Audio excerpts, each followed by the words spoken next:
Isang lalaki ang inaresto matapos ireklamo ng sextortion ng kanyang dating live-in partner. Nakuhanan din ang lalaki ng shotgun at drug paraphernalia. Itinanggi ng suspect ang mga paratang sa kanya. May unang balita si Bam Alegre.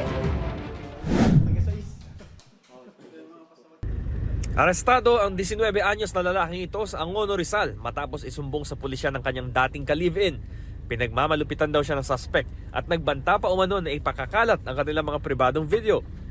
Kung hindi siya makipag-meet dun sa kanyang live-in partner, ay ikakalat niya yung kanilang mga sexual videos. So nag-report yung babae sa barangay and the barangay also reported the incident sa ating Angono Police. Hindi naman daw nanlaban ng suspect nang puntahan ng mga pulis sa kanyang bahay. Ayon sa pulisya, bukod sa sumbong ng dating ka-live-in, nahulihan din siya ng improvised shotgun at iba't ibang drug paraphernalia. Naharap ang suspect sa mga reklamong illegal possession of firearms at paglabag sa Comprehensive Dangerous Drugs Act. Nangangalap pa ang pulisya ng karagdagang ebidensya para sa reklamong sextortion. Itinanggi ng suspect ang mga paratang sa kanya. Wala pong katotohanan yun. Ito ang unang balita sa Angono, Rizal. Bam Alegre para sa GMA Integrated News. Mga kapuso, para una ka sa mga balita, mag-subscribe sa GMA Integrated News sa YouTube.